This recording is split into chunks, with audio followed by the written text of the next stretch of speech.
जीवन मृत्यु, सुख दुख, नुकसान फायदा, खुशी और गम, ये सभी जीवन के महत्वपूर्ण अंग होते हैं। कभी जीवन में खुशियों की धूप होती है तो कभी दुख के बादल भी छाए जाते हैं। हर व्यक्ति के जीवन में उतार चढ़ाव तो आता ही रहता है। ये सब समय चक्र के कारण होता है। समय से बलवान और कोई नहीं होता। समय के आगे सब झुक जाते हैं। आप अपनी ज़िंदगी में भी कई सारे व्यक्तियों को अर्ज से फर्ज पर और रंग से राजा बनते हुए देखा होगा। समय वो हथियार है जिसका घात तेज होते हैं, कोई उसे भर नहीं सकता। पर हम कैसे जान सकते हैं हमारे समय चक्र के दौर कैसा होने वाला है? समय हमारे लिए खुशियों के द्वार खुलेगा या संकट की? ऐसे कई सारे प्रश्न आपके मन में भी उत्पन्न होते होंगे।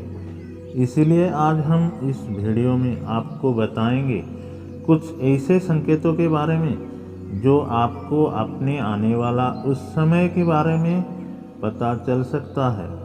वीडियो को अंत तक देखें और अच्छे लगे तो लाइक सब्सक्राइब करना न भूलें। एक दिन नारद मुनि वैकुंठ धाम पहुँचते हैं। तब वो भगवान श्रीहरि विष्णु जी से इन संकेतों के बारे में पूछा तो श्रीहरि विष्णु जी ने उन्हें बताया है कि स्वयं मनुष्य के पास कुछ ऐसे संकेत पहुंचाते हैं जिससे वो अपने आने वाला समय के बारे में जान सकता है। वो संकेत प्रकृति द्वारा हो, पशु पक्षियों के द्वारा हो, शुभ संकेत द्वारा हो, अपने भक्तों के द्वारा भी हो सकता है। सिर्फ मनुष्य को जानने की आवश्यकता पड़ती है। तो आइए आपको बताते हैं उन संकेतों के बारे में जो स्वयं भगवान विष्णु ने बताए हैं। पहला संकेत है, अगर आपकी आँख ब्रह्म मुहूर्त में खुल जाए और आपको ईश्वर का स्मरण हो जाए या आपको ऐसा प्रतीत हो जैसे आपको कोई दिशा की ओर ले जा रहे हैं, तो समझ लीजिए कि आपके लिए कामयाबी के नए द्वार खुलने वाले हैं। आपको आपके जीवन की अनुकूल राह मिलने वाली है जिस पर ईश्वर स्वयं आपको समर्थन करेंगे। दूसरा संकेत है, कभी कभी आपने अगर महसूस किया हो तो कई बार आपका मन बिना कारण ही प्रसन्नता होता है। आपके चेहरा खिला हुआ मुस्कान से भरा हुआ रहता है। आप क्रोध से परे हो जाते हैं। ये संकेत दर्शाती है कि आपके जीवन में खुशियों की दस्तक होने वाला है।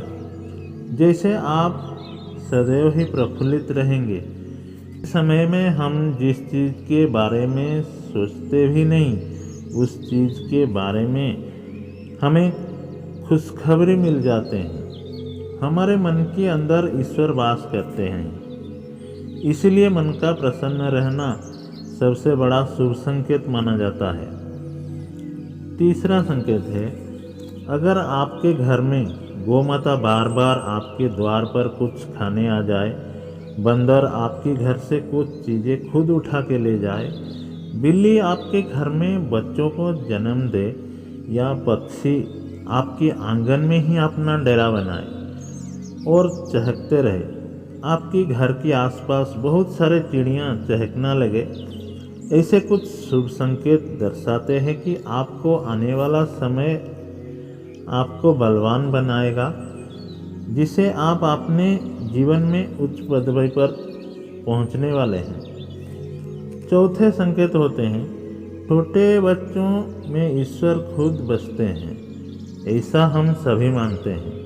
अगर कोई छोटी कन्या या शिशु आपको देखकर बार बार मुस्काए या आपके घर में उनका आगमन हो या आपकी आंगन में वो खुशी से खिले, तो ये बहुत ही शुभ संकेत माना गया है। आपका जीवन भी मुस्कान और नए खुशियों से भरने वाला है और नए रिश्ते आपके जीवन में जुड़ने वाले हैं। ऐसे संकेत आपको ईश्वर की कृपा से ही प्राप्त होती है। पांचवा संकेत है, एक समय से चल रहे खर्चे और संकट टलने लग जाए और धन की नए स्रोत खुलने लग जाए, तो ये संकेतों से आप समझ जाइए कि आपके बुरा वक्त अब जाने वाले हैं और धन आपके घर में जरूर टिकेगा और माता लक्ष्मी का आपकी घर आगमन होगा। छठा संकेत है पूजा थाली से फूलमाला या चंदन का गिरना।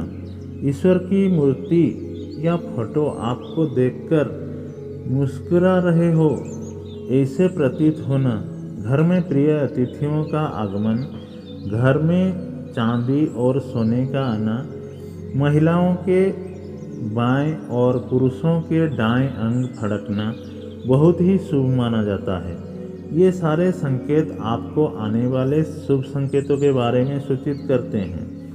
सातवां संकेत है सुबह सुबह आप घर से कुछ शुभ कार्य के लिए निकल और आपको गौ माता की दर्शन हो जाए या आपको किसी साधु संत पुजारी का आशीर्वाद प्राप्त हो जाए, तो ये बहुत ही शुभ संकेत माना जाता है। इसका अर्थ ये है कि आप जिस कार्य के लिए निकलते हैं वो कार्य अवश्य ही सफल होगा। इस कार्य में आपको सफल होने में कोई नहीं रोक सकता। आठवां संकेत है संध्या काल के समय जल से भरा प्राप्त या दूध से भरा पात्र किसी के द्वारा आपको प्राप्त हो या कोई मीठी वस्तु आपको प्राप्त हो जाए, तो ये संकेत भी आपके जीवन में शुभ समय के आगमन का सूचित करते हैं। ये संकेत मनुष्य को ईश्वरीय कृपा प्राप्त होने का संकेत देते हैं। अगर ये सब संकेत या कोई भी संकेत मिलते हैं तो आप उसे अनदेखा मत कीजिए, क्योंकि ये संकेत बिना कारण ऐसे ही किसी को प्राप्त नहीं होते हैं। दोस्तों, वीडियो अच्छे लगे तो लाइक सब्सक्राइब ज़रूर कर दीजिए।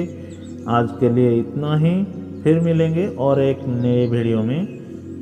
हर हर महादेव, जय भोलेनाथ।